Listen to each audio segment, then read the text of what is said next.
ACT community. As you've been seeing, it is Mental Health Awareness Month, and today we have our ACT counselor, Miss Nelly Florentin, here to have a conversation. She's going to answer some questions that you guys have brought in, and we're going to get to know a little bit more about what goes on up here. So thank you, Miss Florentin, for joining us today.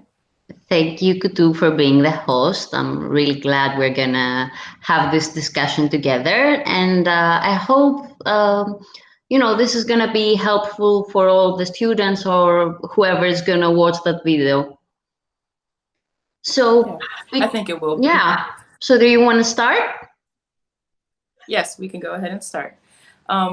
First question, what are the signs that one would need to take better care of their mental health? Okay, and that's a good question to start with. First of all, I need to say that we are not very proactive with our mental health. We tend to be, more aware of our physical health, and usually we don't put our mental health into our priority. So some of the signs that we need to be aware of are, first of all, symptoms that we experience in our body. So some students might actually complain that, I feel exhausted, I don't really have a lot of energy. And okay, it might be that they are overwhelmed because they're busy with a lot of things they have to do. But sometimes, it might be that there is something going on. And I like this expression that we usually, at least in Greek, we use that a lot, that when the mouth doesn't speak, the body will. So usually when we don't really, share our thoughts and feelings, we tend to have like mostly psychosomatic symptoms. For example, like abdominal pain or headaches. And I've noticed that it might be a stereotype, but I've noticed that mostly men actually experience psychosomatic symptoms because, it's this kind of stereotype that men shouldn't really,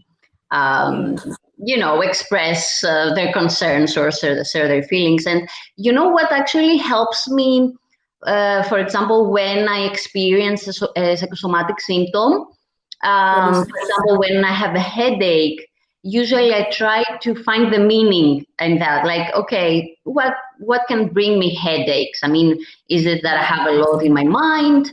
And, I tend to have a lot of headaches. Okay, it's not that it might be something, physical. I mean, it's good that we go to a physician, but I think we need to have that in mind. And I think another good thing is that actually doctors are becoming more aware of mental health issues, and usually they recommend their patients, to seek out for help if they need to. And I think that's a good thing. Yes. Yeah. Also, another thing is that people might get colds very frequently, and that might happen because their suppressed immune system is a sign that there is something going on with mental and emotional health. Also, if we talk about like emotional signs, it's very normal to experience like a variety of feelings in our daily life. But I think that when people to get angry all the time or frustrated, usually there are a lot of feelings underneath that, and especially people who might be hesitant to express sadness, for example, or fear about something. They might get angry instead. Or when people, are agitated all the time, or they experience intense stress that doesn't really, that interferes with their functioning, or they might feel sad for like a long period of time. I mean, it's actually pretty normal to feel sadness, especially when, something is going on after like a loss. or after like a traumatic experience. But we need to be alert when this is something very common and persistent, or when, for example, we feel panicky all the time, or we have like different kind of fears or phobias. And also, usually people who concern me the most, and that might sound a bit I don't know, oxymoron, paradox actually. It's when people have like this flat affect that you cannot really tell if they have feelings for something. And I don't know if you understand why I'm concerned about those the most. I can understand a little bit, like apathetic, Mm. if they don't show any emotion. Where are you at? Like, it's kind of hard to navigate. Mm-hmm. Yeah, it's mostly people who suppress their feelings, and they might experience other type of symptoms. Um, Also, and I think these are the signs that make most of the students actually come for help, is when they notice changes in their behavior, or when other people are concerned about them, and they say, a friend or like a family member, that I see that you've changed. First of all, they might engage in unhealthy daily patterns. For example, they might notice some changes in the appetite or sleeping habits, or they might resort like to alcohol or smoking. Um, when they're not motivated enough or interested in, maybe something that they find enjoyable. When they have issues with memory and concentration. And, a lot of students come to me thinking that probably there is something going on, with my concentration. And, after after our discussion, they realize that probably they have a lot in their mind and they're overwhelmed, and they hadn't really expressed that. And also, people who might have the tendency to quit, they are not very interested, they become like isolated or even aggressive towards others. Um, and again, with the tendency to quit, like a lot of people might usually come up with the conclusion that they are procrastinators, whereas this might not be the case. It's that there is something going on that they have a difficult time coping with that. So what actually can help us is in order to be more aware of those signs, it is to ask ourselves these questions, like, are we in tune with our body? Do we allow ourselves to be in tune with some feelings? Do we, get to understand them and give meaning to them? Do we notice the way we behave? Do we notice any changes?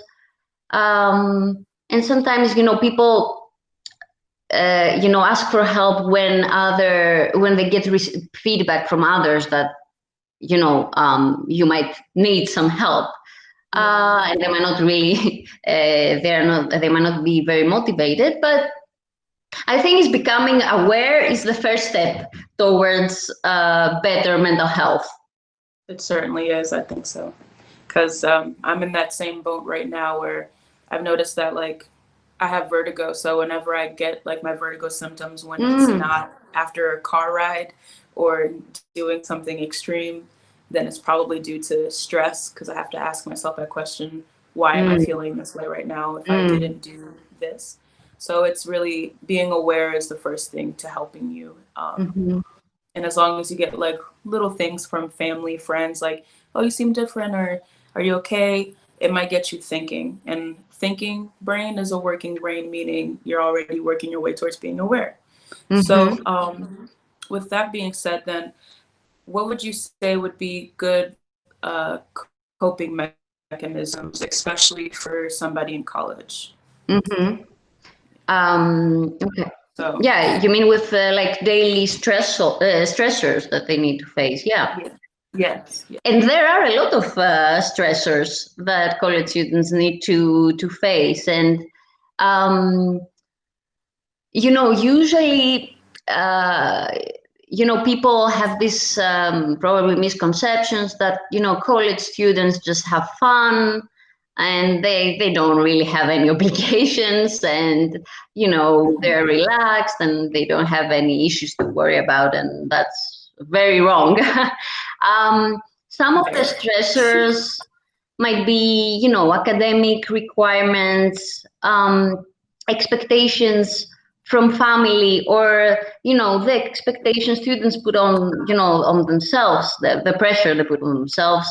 There might be some difficulties in interpersonal relationship with friends, or with in romantic relationships. Also, it might be how to manage my time, or how to live independently away from my family. And thinking about the pandemic and what has been happening those last couple of months, there is also a lot of anxiety about the future. And this is what I've noticed with some of the students I've talked. There is a lot of anxiety about the future. So first of all, as I mentioned before, the first step in order to be able to cope more effectively is, again, to be in tune with, what stresses me out. Just to ask the question,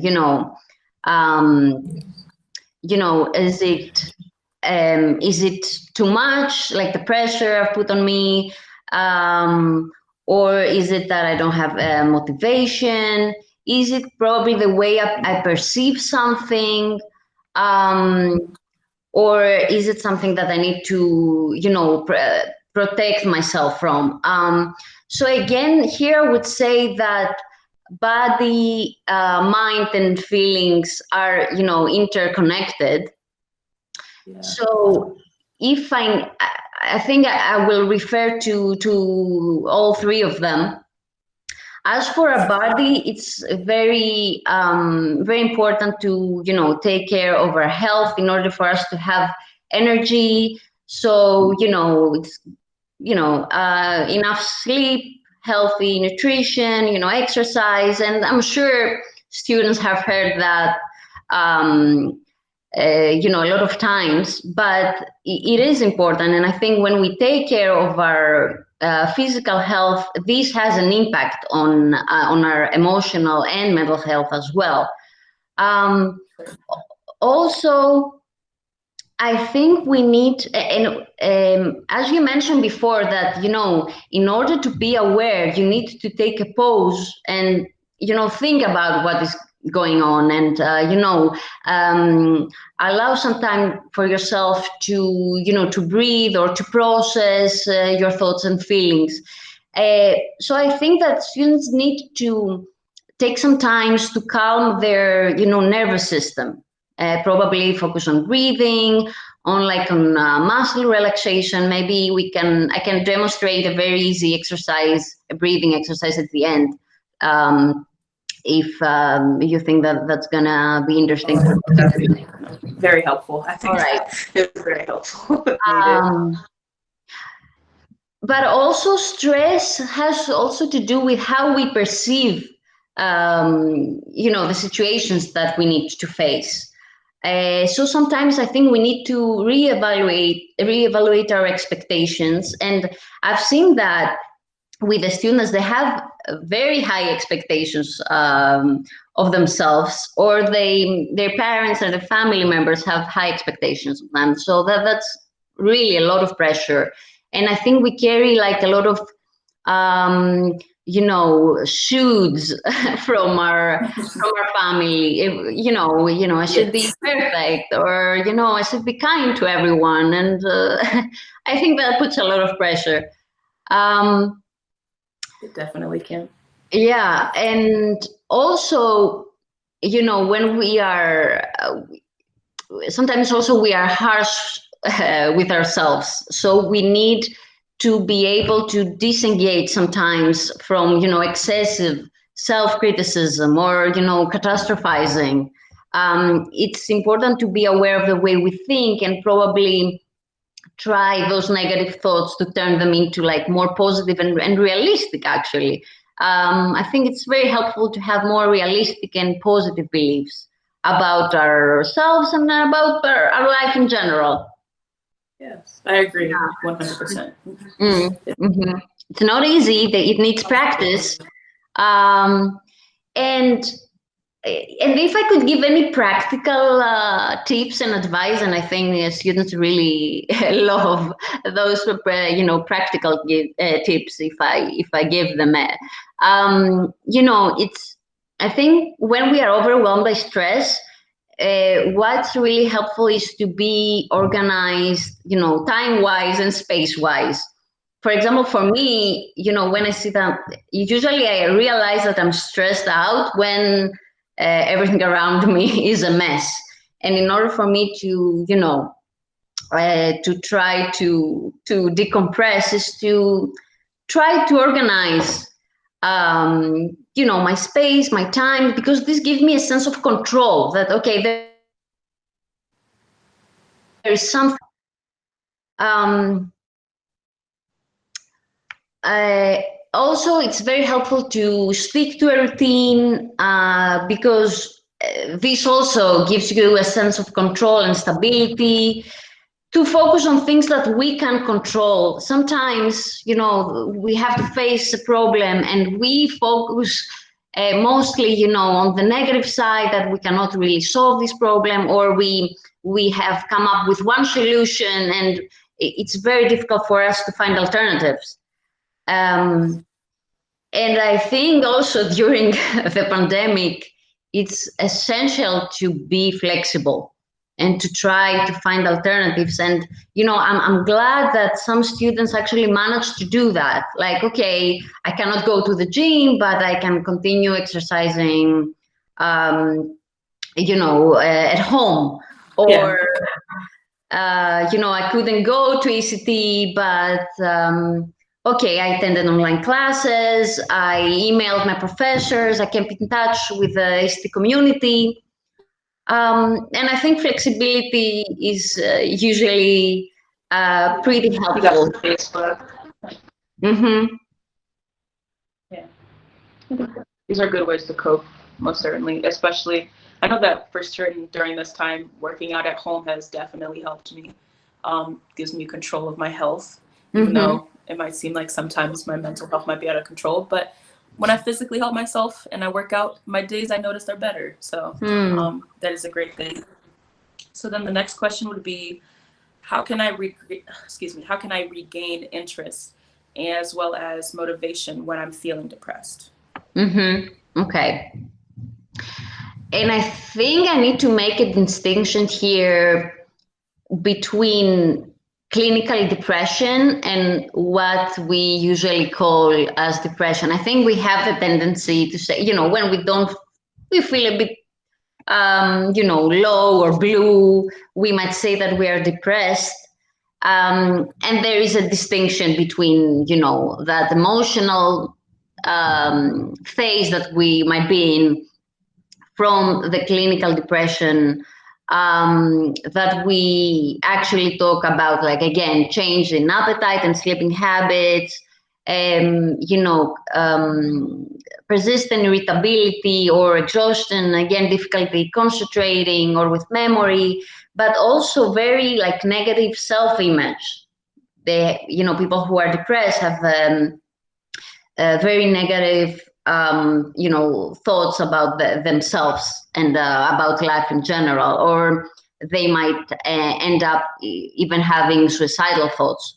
So I think it will be good for people, you know, to know this distinction. And usually when we talk about like a disorder, it's usually when the symptoms severely impair our daily functioning. But I understand that a lot of students might actually experience, or like, adults in general might experience depressive symptoms during their life at some point. And usually it's when, and we lose motivation and interest in what we're doing. People might not be able to focus on their studies. They might not be interested in socializing.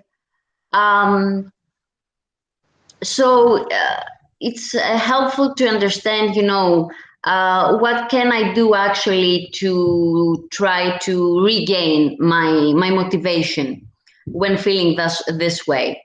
Again, the first step is to try to understand where this lack of motivation comes from. Okay, sometimes, yes, it might be depression.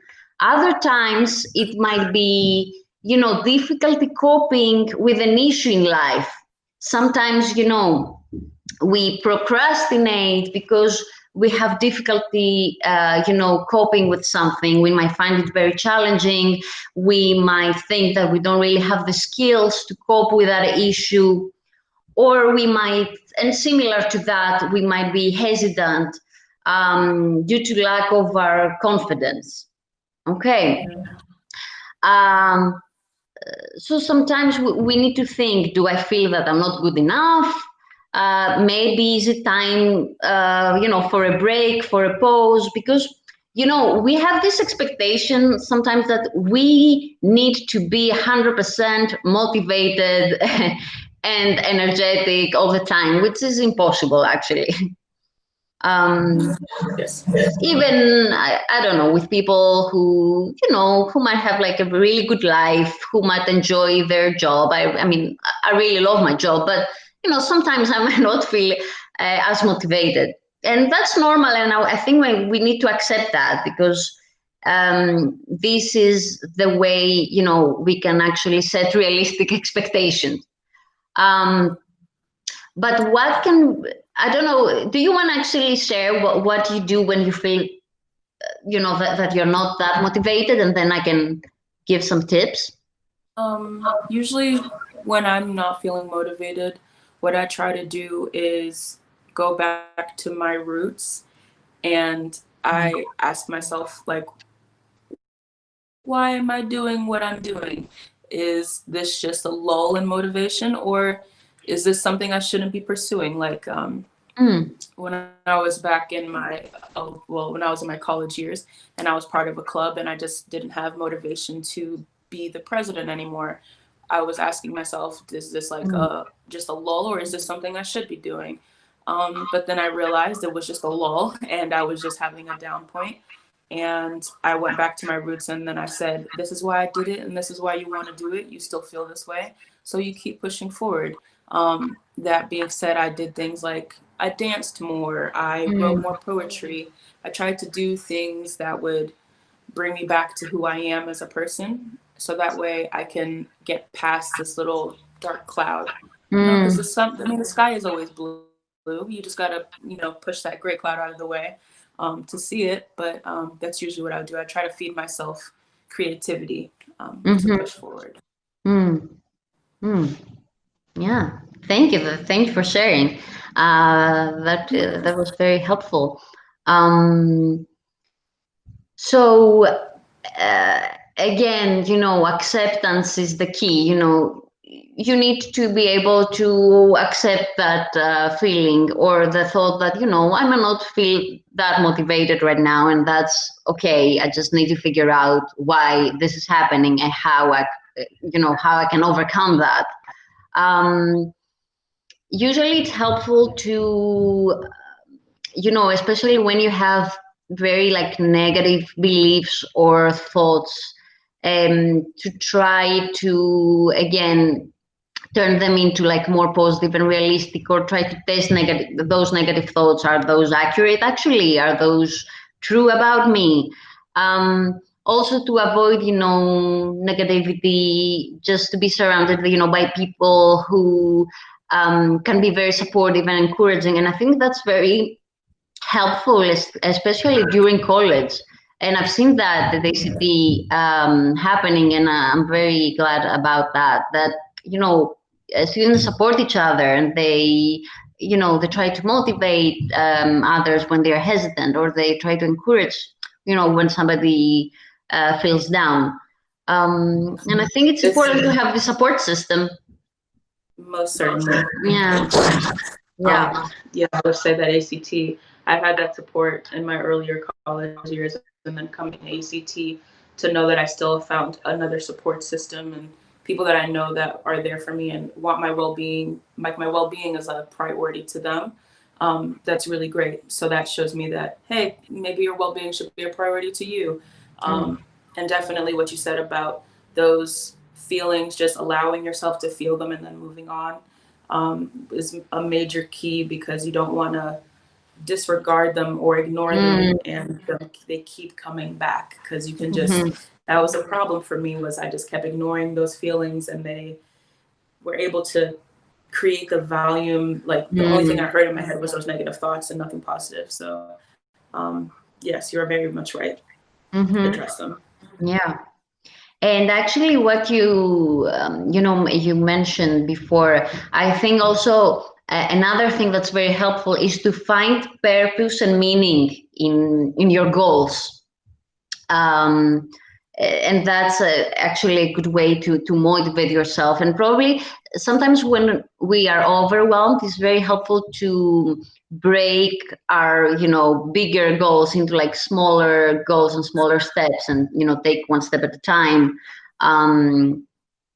so that you can get this reward that, okay, I managed to do that, okay, let's move on to the next one.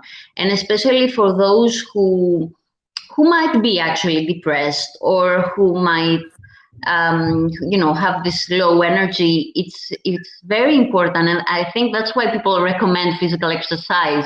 It's because if you incorporate some type of activity, actually it's you keep your body moving, and then you get this energy, and you start at least at another level, that you become more functional, if I can say that. Yeah. Well, thank you for the compliment. I do have another question for you from our students. They ask, apart from counseling and psychotherapy, what are some things that I can do to practice self-care in my daily life? Okay. And I'm going to try not to be repetitive, because we mentioned some of those things. I know a lot of students are hesitant about, coming for counseling or going for psychotherapy.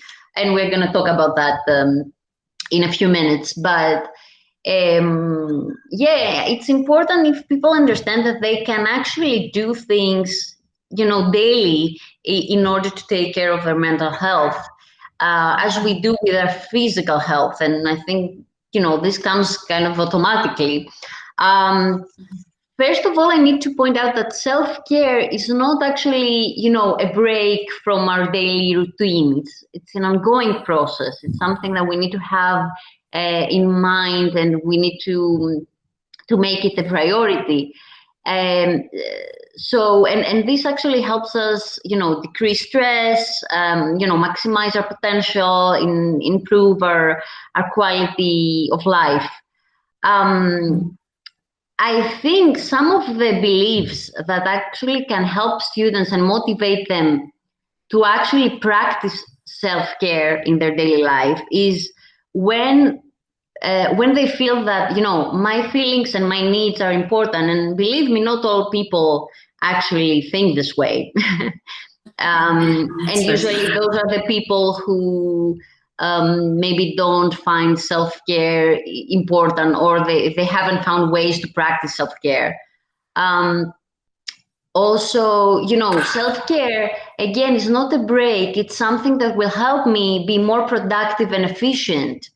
Or that, I really deserve to take good care of myself, and it's not selfish. A lot of people say that, maybe it's selfish to take care of myself, because especially when people have been raised as the helpers, they've been used to helping other people. they might say that, you know, this is kind of self. It's not selfish. Actually, it really helps you to be able to help other people.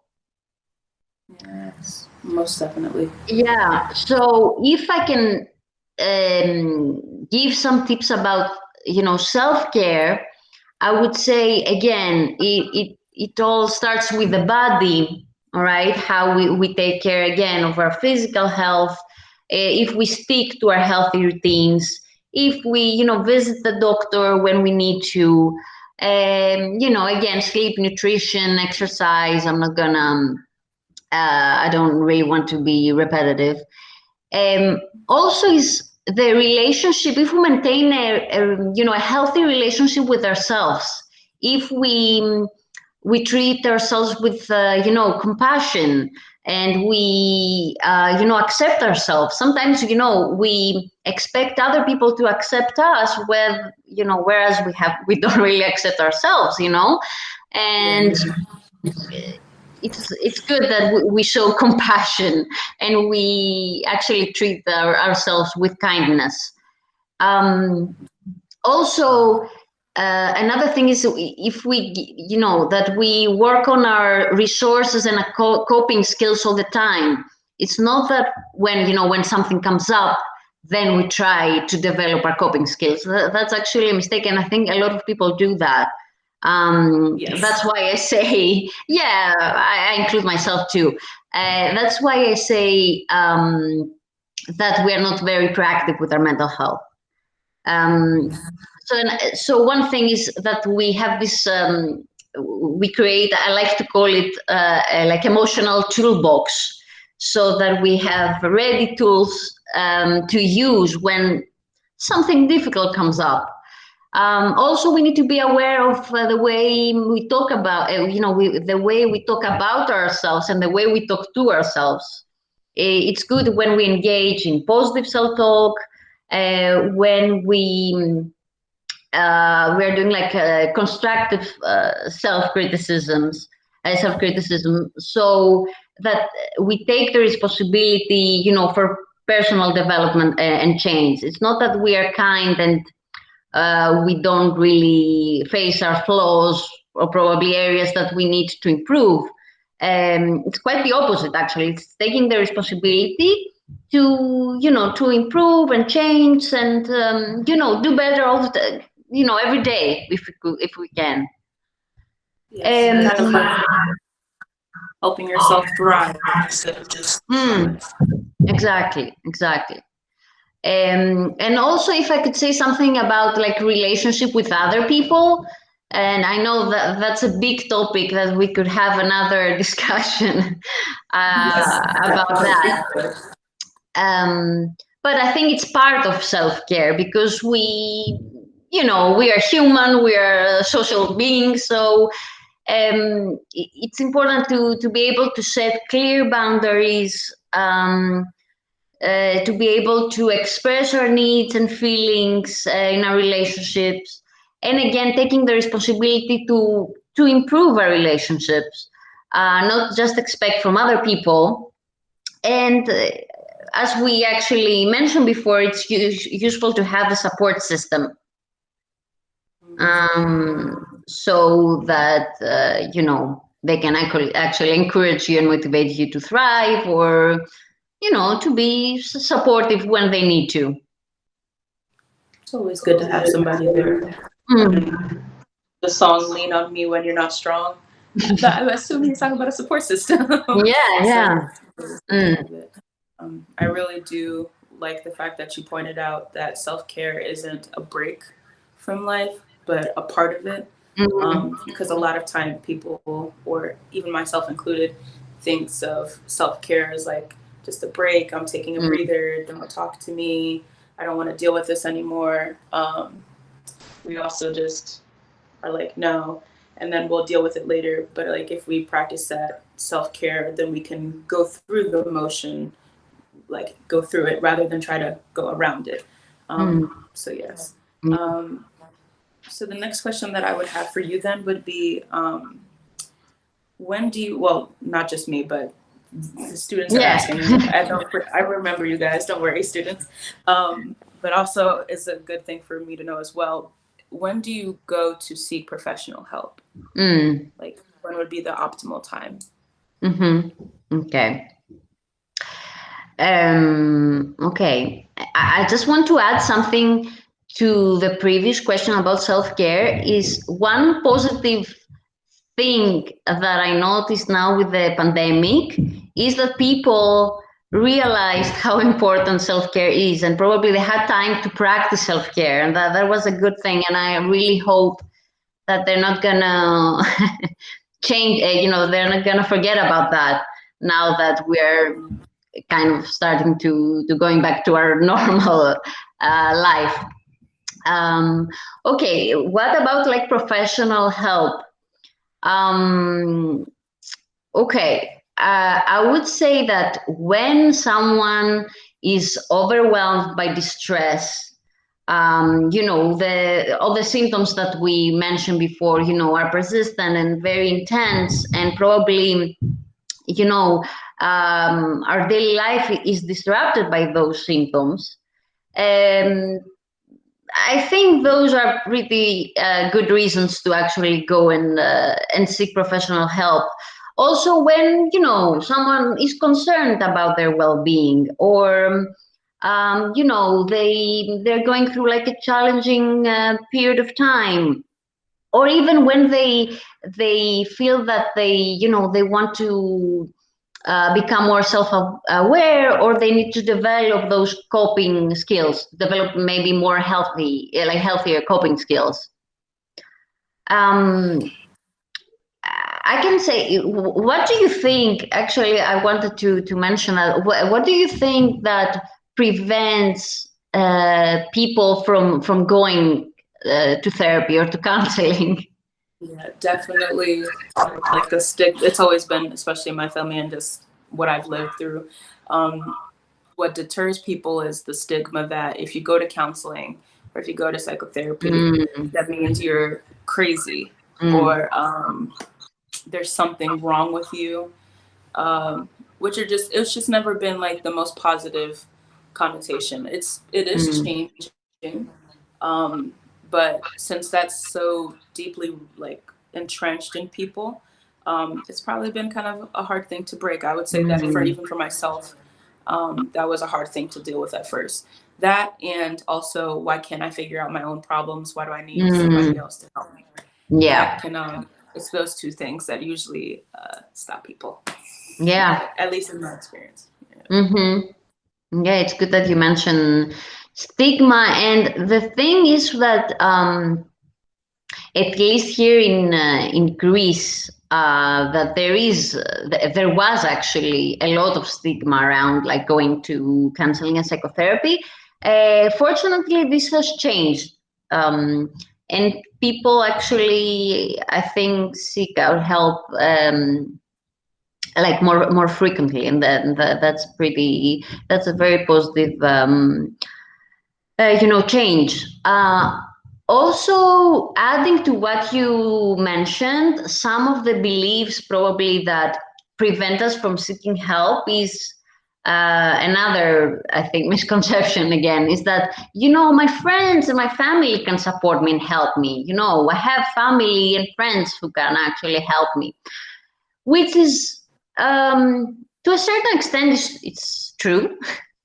But sometimes, okay, they can support you, but maybe they cannot really, offer you the guidance that you need, or, the type of discussion that you have in counseling and psychotherapy is pretty different.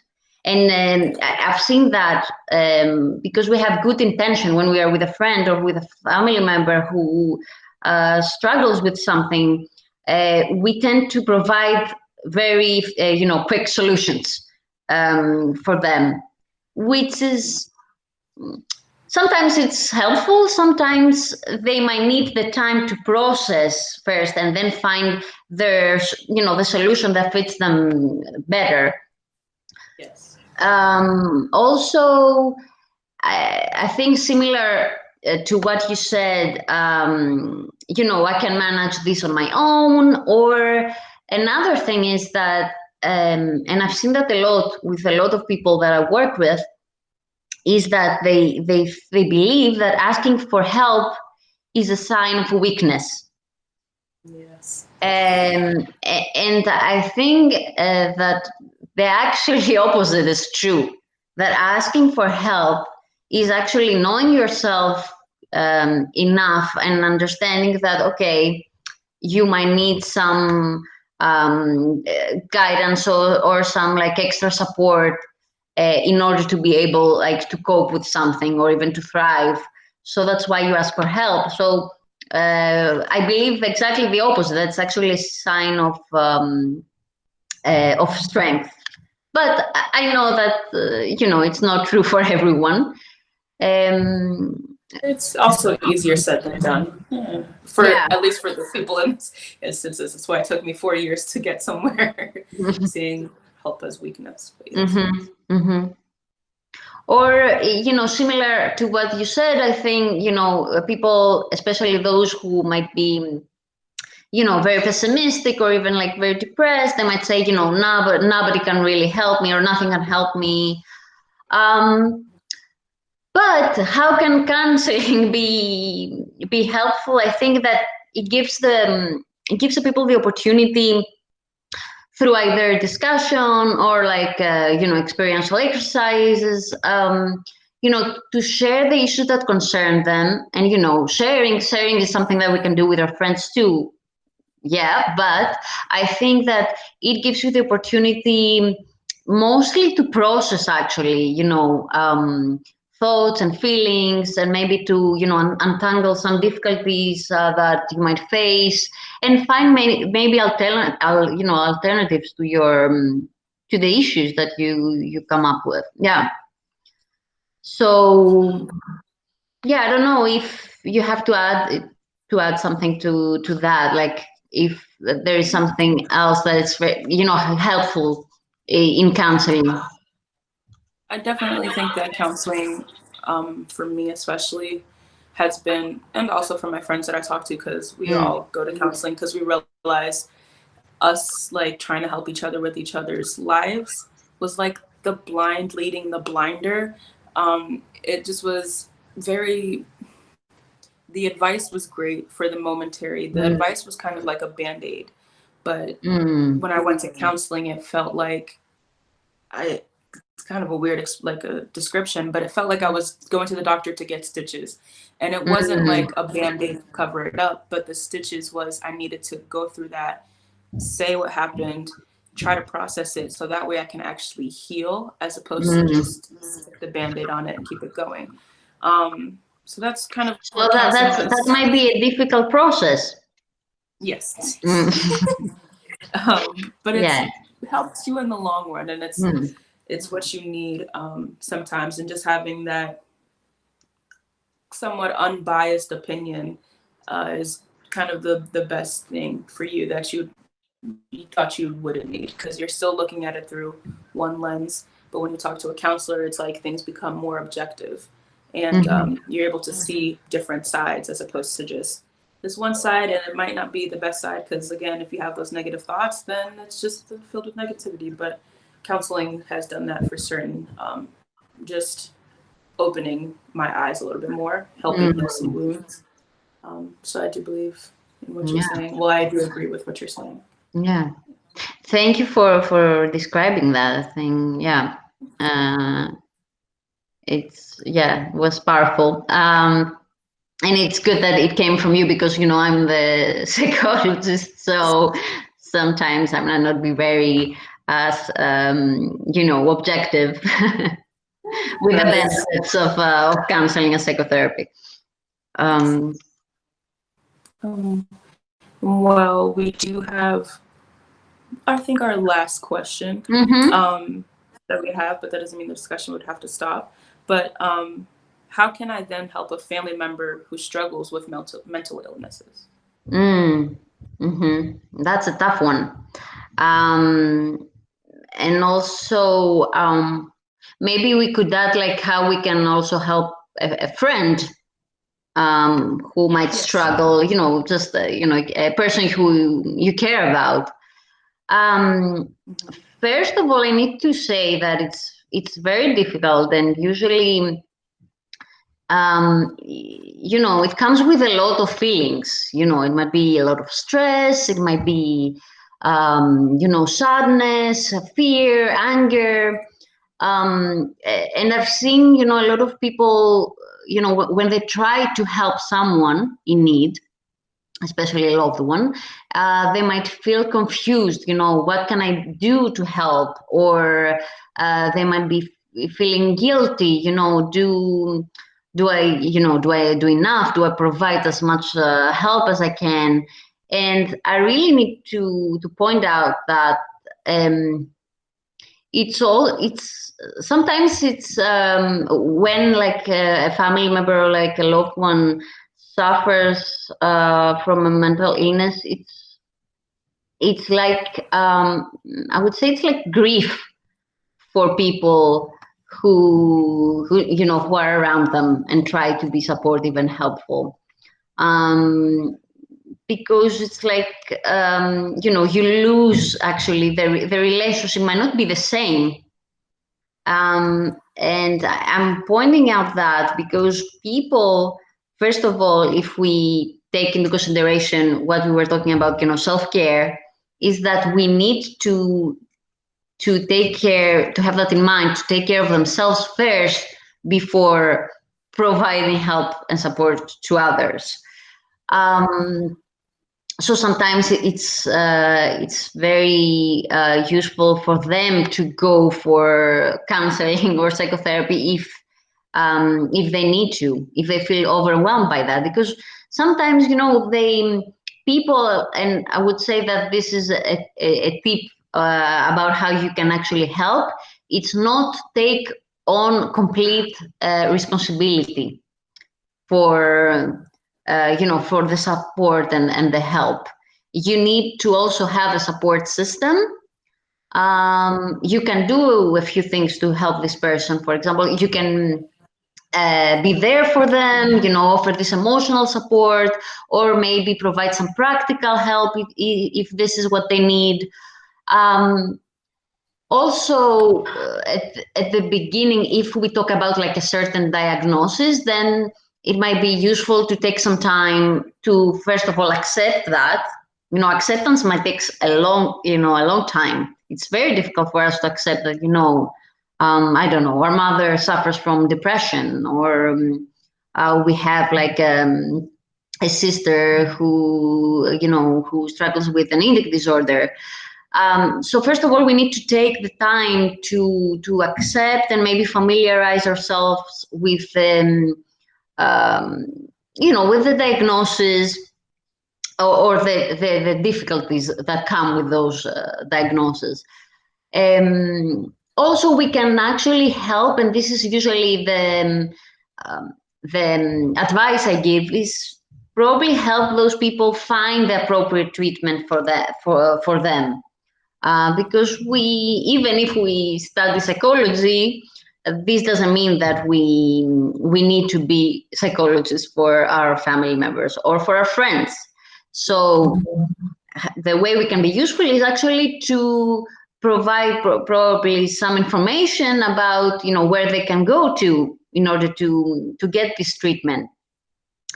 And two other things I would say is try to set clear boundaries, because I know sometimes it might be very difficult when, I don't know, people might have like angry outbursts, or they might be in crisis. So we need to be able to to protect ourselves from that, and also to understand our own limits. Yes. That's why I mentioned, and I'm gonna just say that once more, to not take on all the responsibility. Yeah, I agree with that, because even when you take on all the responsibility, that can be overwhelming.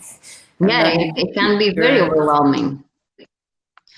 It might be in like a And sometimes this is not our role, actually. Our role is to be daughters, I don't know, good sisters, mothers, but we are not, we don't need to be psychologists, with our loved ones. And we need to be able to take care of ourselves first before providing help to others. Yes. Yeah. I do agree. Mm-hmm. Well, thank you very much. You're supposed to teach us a breathing exercise. So are we going to do that Yeah, we right can now? do that. Yeah, we can do that so that we can, yeah. So it's very easy. It's something that you can practice every day. Um, so what you do is you inhale from the nose, you exhale from the mouth, and it's inhale for 3 seconds, pause for 3 seconds, and exhale for 3 seconds. We can do that together if you want, so I can guide you.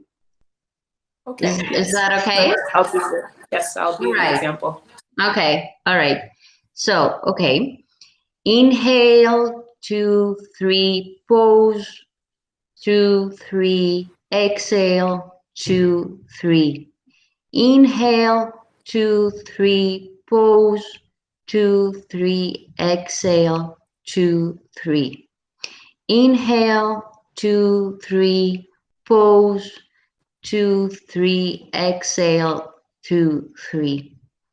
Inhale, 2, 3, pause, 2, 3, exhale, 2, 3. Inhale, 2, 3, pause, 2, 3, exhale, 2, 3. Okay, you can do that like Oh, good. more times. Yes. And yeah, it actually helps you calm the nervous system. It's pretty Yeah. useful. I will keep that in So, mind. yeah. Thank you for this very interesting discussion that we had online. Yeah. No, thank you. No, really, thank you for giving us all this information, these tips, making us more aware. Because, like we said earlier, being aware is the first step that you can take. So, just really thank you for this discussion. We're happy that students got to get their questions out there. Mm. Hopefully, you guys got some answers, much needed answers. Um, Even with my experience with my mental health, I've still learned a lot today. Um, and yes, you still have office hours available. Do you still have office hours available this semester? Or The students need to email me because I offer my services online there we go. for the time See, being, and I really hope that we get to meet the students in person soon yes, and that they yes, stay safe and healthy. yes, yes. Soon, as long as everybody stays safe, practices, good precautions, and stays healthy, we'll be seeing each other soon. But it's great to know that you do have the availability to be talked to online. So online is a great option. Mm. So make sure you guys take advantage of that. And once again, we thank you, Miss Nelly Thank you, Florentine, Kutu. for talking to us. Thank you so much. All right. Bye. Bye. Good luck, yeah, kids.